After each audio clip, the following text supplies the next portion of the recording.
Hi friends, I'm back with another video. ఈరోజు మా ఇంట్లో కొత్తగా కొన్న డైకిన్ ఏసీని ఫిట్ చేస్తున్నాం. ఇది 1.5 టన్ 3 స్టార్ ఏసీ. సో, ఇక్కడ ఇన్‌స్టలేషన్స్‌తో సంబంధించిన వాళ్ళు వచ్చారు. వీళ్ళు డైకిన్ సర్వీస్ సెంటర్ నుంచి వచ్చిన వాళ్ళమాట. మనం పర్సనల్‌గా పిలిసిన వాళ్ళు కాదు. వీళ్ళే వచ్చారు. దీని చార్జెస్ ఎంత పడ్డాయి? ఏమేమి ఎక్స్‌ట్రా పడ్డాయి? ఎలా ఫిట్ చేశారు? అవన్నీ కూడా ఈ వీడియోలో మనం చూద్దాం. ఈ వీడియో తీయడానికి పర్పస్ ఏంటంటే, కొత్తగా ఎవరైనా ఇన్‌స్టాలేషన్ చేయాలనుకున్న వాళ్ళకి ఒక ఐడియా వస్తదని, అలాగే ఇందులో కొన్ని కాపర్ వైర్స్‌ని అటాచ్ చేయడము, దాన్ని ఎలా అటాచ్ చేస్తారో, పైప్ ఎక్స్‌టెన్షను, ఆ ఎక్స్‌టెన్షన్ చేసేటప్పుడు ఎలాంటి జాగ్రత్తలు తీసుకోవాలి అనేది కూడా చూద్దాం. ఈ ఏసీని నేను జనవరిలో జరిగిన రిపబ్లిక్ డే సేల్‌లో తీసుకున్నాను. సో, నాకు ఫ్లిప్‌కార్ట్ నుంచి ఆఫర్‌లో వచ్చింది. మీరెవరైనా ఏసీని పర్చేజ్ చేసుకోవాలనుకుంటే, ఈ సమ్మర్ రాకముందు పర్చేజ్ చేసుకోవడం అనేది బెటర్. సమ్మర్‌లో ఏసీ యొక్క రేట్లు పెరుగుతాయి. ఆఫర్స్ కూడా ఉండకపోవచ్చు. ఇప్పుడు ఈ ఏసీని ఫిట్ చేసేటప్పుడు కస్టమర్‌గా మనం ఎలాంటి జాగ్రత్తలు తీసుకోవాలో చూద్దాం. ఫస్ట్ థింగ్ మన ఏసీని ఎక్కడ ఫిట్ చేయాలో అనేది నిర్ణయించుకోవాలి. మన బెడ్ అన్నీ చూసుకొని మన ఏసీని తగిన ప్లేస్‌లో సెట్ చేసుకోవడానికి ప్లేస్ చూసుకోవాలి. తర్వాత ఈ పర్సన్ ఆ డ్రిల్లింగ్ చేసేటప్పుడు అది ఎగుడు దిగుడు లేకుండా చూసుకోవాలి. సో, తను వాటర్ లెవెల్ పెట్టుకొని మరీ ఇండికేటర్ పెట్టుకొని మరీ చేశారు. కానీ ఎట్ ది ఎండ్ జరిగేసరికి మనకి ఏసీ ఫిట్ చేసిన తర్వాత అది మళ్ళీ హారిజాంటల్‌గా కరెక్ట్‌గా రాలేదు. సో, ఒక సైడ్ వంగిపోవడం అనేది జరిగిందనుకోండి, మనకి ఏసీలో జనరేట్ అయిన వాటరు క్రియేట్ అయిన వాటరు బయటకు పోదు. అది ఇంటి లోపల కారుతూ ఉంటది. సో, అది మనకి చాలా డ్యామేజ్ చేస్తుంది. అవుట్‌డోర్ యూనిట్ కూడా ఫిట్ చేసేటప్పుడు సరైన ప్లేస్ చూసుకోవాలి. ఏదైనా విండో దగ్గరలో ఉంటే ప్రాబ్లమ్ లేదు. అలాగే నీడన ఉంటే పర్వాలేదు గానీ, క్లోజ్డ్ రూమ్ అయ్యి ఉండకూడదు. దానికి ఎప్పుడు కూడా వెంటిలేషన్ ఫ్రీగా ఉండాలి. అది ఎండలో ఉంటే పాడైపోతది, వర్షాల్లో తడిసిపోయి పాడైపోతది అని తప్పుడుగా ఆలోచించి ప్రాబ్లమ్ క్రియేట్ చేసుకోకండి. అది ఫ్రీగా ఉండాలి. వెంటిలేషన్ అటి ఫ్రీగా దానికి తగలాలి. కంపెనీస్ అవుట్‌డోర్ యూనిట్‌ని తయారు చేసేటప్పుడే ఇవన్నీ ఆలోచించి, అది వర్షానికి, ఎండకి పాడవకుండా ఉండేటట్టు బిల్డ్ చేస్తారు. అలాగే ఇప్పుడున్న ఏసీస్ మోస్ట్‌లీ కాపర్‌తోనే వస్తాయి. సో, మనకు కూలింగ్ కూడా ఎఫిషియెంట్‌గానే ఉంటుంది.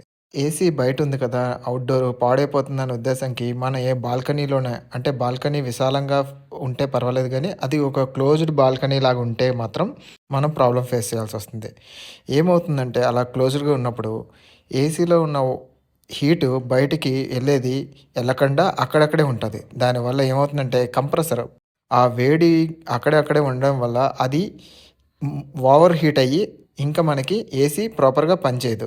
ఆ కంప్రెసర్ ఏమవుతుందంటే ఓవర్ హీట్ అవ్వగానే దానికి అదే ఆటోమేటిక్‌గా ఆఫ్ అయిపోయి మళ్ళీ ఆ హీట్ తగ్గిన తర్వాత ప్రాపర్ టెంపరేచర్‌కి వచ్చిన తర్వాత మళ్ళీ తిరిగి స్టార్ట్ అవుతుంది.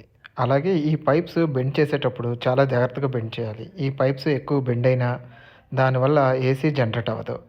అందుకే సర్వీస్ పర్సన్ ఒక ఎండ్‌లో ఆ పైప్‌ని పెట్టారు. ఎందుకంటే ఇప్పుడు అక్కడ బెండ్ చేస్తారన్నమాట. కొలత తీసుకొని బెండ్ చేస్తారు.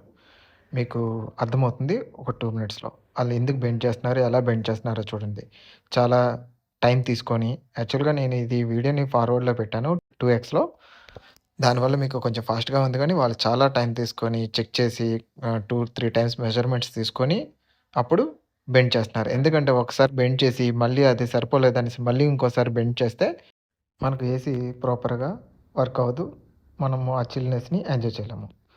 చూస్తున్నారు కదా! అక్కడ పైప్‌ని బెండ్ చేసేటప్పుడు ఇంకో సైడ్ బెండ్ చేసేటప్పుడు చూడండి ఏదైనా కిందన అంటే అక్కడున్న కాట్ మీద పెట్టి నీట్‌గా బెండ్ చేస్తున్నారు. అలాగే ఒక చిన్న ఎడ్జ్ లాస్ట్‌లో ఎడ్జ్‌ని కూడా బెండ్ చేసేటప్పుడు చాలా టైం తీసుకొని చాలా ఓపికగా చేస్తున్నారు. ఇదంతా చేయాలంటే మంచి ఎక్స్‌పీరియన్స్ ఉన్న పర్సన్స్‌ని మాత్రమే మనం తీసుకుంటే వాళ్ళు మాత్రమే నీట్‌గా చేయగలరు. అలా కాదని మనము ఆహ్, ఎవరైనా కొత్తగా ఉన్నవాళ్ళు చేశారనుకోండి, మనం ఏసీ పెట్టుకున్న దాని యూజ్ మనం ఎంజాయ్ చేయలేము. ఇప్పుడేం చేస్తున్నారంటే, నాకు ఇచ్చిన 3 మీటర్స్ కాపర్ పైప్ అనేది సరిపోలేదు. అవుట్‌డోర్ యూనిట్ నుంచి నా ఇండోర్ యూనిట్‌కి సరిపోలేదు. సో, వాళ్ళేం చేస్తున్నారంటే, వాళ్ళు ఎక్స్‌ట్రా తెచ్చిన కాపర్ వైర్‌ని డైకిన్ సిస్టమ్‌తో ఇచ్చిన కాపర్ వైర్‌కి ఆహ్, మెర్జ్ చేస్తున్నారు. దానికోసం ఏం చేస్తున్నారంటే, ఒక సైడ్ హోల్ చేసి ఆ ఎక్స్‌టెన్షన్ చేస్తున్నారు. అంటే కొంచెం పెద్దది. సో, సెకండ్ వాళ్ళు తెచ్చిన పైప్‌ని అందులో పెట్టి రెండిటికి వెల్డింగ్ ప్రాసెస్ చేస్తారు. చూడండి. మీకే అర్థమవుతుంది. ఇప్పుడు ఏసీతో వచ్చిన రెండో పైప్‌ని కూడా అలైన్ చేస్తున్నారు. మొదటి పైప్‌తో ఎలాగైతే మెజర్‌మెంట్స్ తీసుకొని వాళ్ళు బెండ్ చేశారో, అదే విధంగా రెండో పైప్‌ని కూడా ఆహ్, ఇంకా అలైన్‌మెంట్ తీసుకోవసరం లేదు కాబట్టి, అంటే మెజర్‌మెంట్ తీసుకొని అలైన్‌మెంట్ చేయవసరం లేదు కాబట్టి, సేమ్ పైప్‌తోని అంటే కలుపుతూ వాళ్ళేం చేస్తున్నారంటే టేప్స్ ఏస్తున్నారు. ఎందుకంటే 2 పైప్స్ సమానంగా ఉండాలి. ఆహ్ 2 పైప్స్ మనకి నెక్స్ట్ వాళ్ళు తెచ్చిన ఎక్స్‌ట్రా పైప్స్‌ని యాడ్ చేసేటప్పుడు ఈ 2 పైప్స్ ఒకలాగా ఉండాలన్నమాట. వన్స్ మనం పెట్టిన తర్వాత ఆ పైప్స్‌ని బెండ్ చేశారనుకోండి, ఆ అలైన్‌మెంట్ అంటే ఆ జాయింట్ ఏదైనా బ్రేక్ అవ్వచ్చు కాబట్టి ముందే వాళ్ళ అలైన్‌మెంట్ అంతా అంటే ఒక ప్రాపర్ అలైన్‌మెంట్‌లో 2 పైప్స్ పెట్టుకొని తర్వాత జాయింట్స్ చేస్తారు. ఇప్పుడు మనం ఈ ఏసీని ఎప్పుడు కొన్నాను, ఎంత కొన్నాను అనే డీటెయిల్స్ చూద్దాం. ఈ డైకిన్ ఏసీని జనవరిలో జరిగిన రిపబ్లిక్ డే సేల్స్ 2025 సేల్స్‌లో ఫ్లిప్‌కార్ట్ నుంచి తీసుకున్నాను. ఎందుకంటే ఫ్లిప్‌కార్ట్‌లో హెచ్‌డీఎఫ్‌సీ కార్డ్ మీద ఆఫర్ ఉంది. అమెజాన్‌లో ఎస్‌బీఐ కార్డ్ మీద ఆఫర్ ఉంది. నాకు హెచ్‌డీఎఫ్‌సీ కార్డ్ ఉండడం వల్ల నేను ఫ్లిప్‌కార్ట్‌లో తీసుకున్నాను. ఈ ఏసీ నేను జనవరి 19న బుక్ చేశాను. 20వ తారీఖున డెలివరీ అయింది. 21న ఇన్‌స్టాలేషన్ జరిగిపోయింది. ఈ ఏసీ నేను పర్చేజ్ చేసేటప్పుడు దీని వాల్యూ రూ. 36,990 నియర్లీ 37,000 ఉంది. దాంట్లో నాకు 3,000 వరకు ఆఫర్ వచ్చింది కార్డ్ మీద హెచ్‌డీఎఫ్‌సీ కార్డ్ మీద. అలాగే సూపర్ కాయిన్స్ 60 సూపర్ కాయిన్స్‌కి 500 ఆఫ్ వచ్చింది. టోటల్‌గా 3,500 తగ్గి నాకు 33,500కి వచ్చింది. ఈ 33,500ని నాకు నో కాస్ట్ ఈఎంఐ మీద పడడం వల్ల రూ. 2,130 బై డిఫాల్ట్ తగ్గి అది ఇంట్రెస్ట్ కింద ఈఎంఐకి మారుతుంది. సో, నాకు టోటల్‌గా పడిన వాల్యూ 33,500. నేను 12 నెలలకి ఈఎంఐ పెట్టుకున్నాను కాబట్టి నియర్లీ 2,800 పడింది.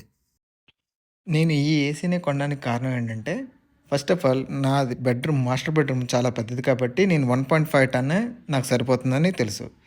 సో, నేను అకేషనల్‌గా వేస్తాం కాబట్టి సమ్మర్‌లోనే ఇది హోమ్ పర్పస్‌కి వాడతాం కాబట్టి, సమ్మర్‌లో వాడతాం కాబట్టి 3 స్టార్ ఏసీకే నేను తీసుకున్నాను. ఎందుకంటే 5 స్టార్‌కెళ్తే 1.5 టన్ 5 స్టార్‌కెళ్తే 10,000, 12,000 వేరియేషన్ ఉంది.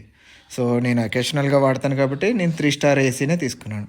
ఇంకా పోతే బ్రాండ్ డైకిన్‌కే వెళ్ళడానికి కారణం ఏంటంటే, మా ఇంట్లో ఆల్రెడీ ఐఎఫ్‌బీ ఉంది. డిఫరెంట్ బ్రాండ్స్ కూడా ఉన్నాయి. వోల్టాస్ కూడా ఉంది వేరే ఇంట్లో మా బ్రదర్ ఇంట్లో. సో, ఈ బ్రాండ్స్ అన్నీ కూడా ఆల్రెడీ మేము చూసాం. నేనున్న లొకేషన్‌కి నాకు డైకిన్ సర్వీసెస్ చాలా ఎక్కువగా ఉంటాయని తెలిసింది. And as well as brand వైస్‌గా కూడా డైకిన్ మంచిదని తెలిసి నేను చూస్ చేసుకున్నాను.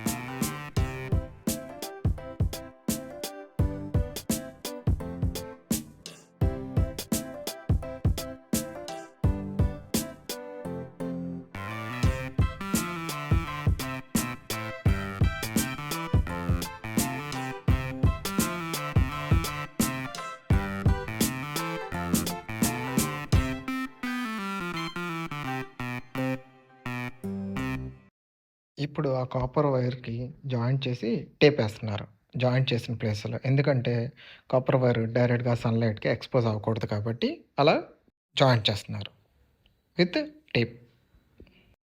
ఆ పైపుని బయటకి తీసుకెళ్ళి ఇప్పుడు కరెక్ట్‌గా అక్కడ పెడుతున్నారు.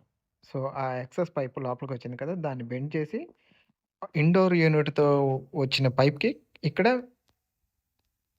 ఫిట్ చేస్తారు. చూడండి. అక్కడ బెండ్ చేస్తున్నారు కదా! ఆ బెండ్ చేసేటప్పుడు కూడా పైపు అంటే ఒక సర్కిల్‌లాగా బెండ్ అవ్వాలి తప్ప, ఎల్ జాయింట్ లాగా దగ్గరగా బెండ్ అవ్వకూడదు. సో, ఆ బెండింగ్ దగ్గర కూడా చాలా జాగ్రత్తలు తీసుకోవాలి. సో, ఇక్కడ మనం కస్టమర్‌గా వాళ్ళు ఏం చేస్తున్నారో చూసుకుంటూ ఉండాలి. ఒకవేళ వాళ్ళు మిస్ ఏదైనా చేశారనుకోండి, మనం తర్వాత ఫేస్ చేయాల్సొస్తుంది. మళ్ళీ సర్వీస్ వాళ్ళని పిలిస్తే సర్వీస్ చార్జెస్ అడుగుతారు. మినిమమ్ ట్రావెలింగ్ చేయాలి కాబట్టి ట్రావెలింగ్ ఛార్జెస్ అని అట్‌లీస్ట్ అడుగుతారు. అంటే 1 ఆర్ 2 డేస్‌లో మనకేమైనా ప్రాబ్లమ్స్ వచ్చిందనుకోండి, మనం సర్వీస్ సెంటర్ వాళ్ళకి మళ్ళీ కాల్ చేసి మీ వల్ల అంటే మీరు ఫిట్ చేశారు గానీ అది వర్క్ అవ్వట్లేదని చెప్పామనుకోండి, మళ్ళీ రావచ్చేమో గానీ ఎంతో కొంత మినిమమ్ ఛార్జెస్ చేస్తారు. సో, ఆ మినిమమ్ ఛార్జెస్ మనం తప్పించుకోవాలన్నా, మళ్ళీ వాళ్ళు మన దగ్గరకొచ్చి ఈ వర్క్‌ని మళ్ళీ చేసే బదులు, వాళ్ళు ఇంకో వర్క్ చేసుకుంటే వాళ్ళకైనా కొంచెం డబ్బులు ఎక్స్‌ట్రా వస్తాయి. సో, మనం అది ఆలోచించి మన జాగ్రత్తలు మనమే తీసుకోవాలి కాబట్టి, ఫిట్ చేసేటప్పుడు మనమే దగ్గరుండి చూసుకుంటూ ఉంటే చాలా మంచిది. సో, అలా 2 పైప్స్‌ని కూడా కనెక్షన్ ఇస్తున్నారు. ఇప్పుడేం చేశారంటే, అవుట్‌డోర్ యూనిట్ దగ్గర కనెక్షన్ ఇవ్వడానికి ట్రై చేస్తున్నారు. 2 పైప్స్ జాయింట్ చేశారు కాబట్టి, అవుట్‌డోర్ యూనిట్‌లో మనకి ఎంత ఎక్సెస్ పైప్ కావాలో తెలీదు కాబట్టి, అక్కడ మెజర్‌మెంట్ చూసుకొని ఎంతైతే ఎక్సెస్ పైప్ ఉందో దాన్ని కట్ చేసి తీసేస్తున్నారు. అలా 2 పైప్స్‌ని కూడా కట్ చేసి ప్రాపర్‌గా సరిపోయేంత ప్లేసెస్‌లో పెట్టుకుంటున్నారు. చూస్తున్నారుగా? అలా పెట్టుకున్న తర్వాత ఇప్పుడు రెండో పైప్‌ని కూడా కట్ చేస్తున్నారు. 2 పైప్స్‌ని కట్ చేసుకున్నారు. ఇప్పుడు మీరు చూడగలరు. అక్కడ ఇండోర్ యూనిట్ ఉంది మాకు. ఆ ఇండోర్ యూనిట్ నుంచి అవుట్‌డోర్ యూనిట్‌కి పైప్స్ అలైన్ చేశారు. అలాగే వైర్ కనెక్షన్స్ కూడా. కనెక్షన్స్ ఇచ్చేసి ఇప్పుడు ఆన్ చేశారు. ఆన్ చేసి వెయిట్ చేస్తున్నాం. అది కూలింగ్ వస్తుందా లేదా అనేసి. చూస్తున్నారు కదా! మీకు డిస్‌ప్లే కూడా ఆన్ అయింది. మీకు చాలా తక్కువ కనిపిస్తుంది గానీ ఆన్ అయింది. ప్రాపర్‌గా వర్క్ అవుతుంది.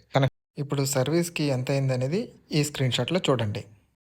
స్టాండర్డ్ ఇన్‌స్టాలేషన్‌కి 1770, outdoor unit stand 850, cord wire అంటే ఎలక్ట్రికల్ వైర్‌కి 6 మీటర్స్ పడింది 900, కాపర్ పైప్ 1 మీటర్ పడింది 950, drain pipe 150, 3 pin electrical socket ₹100.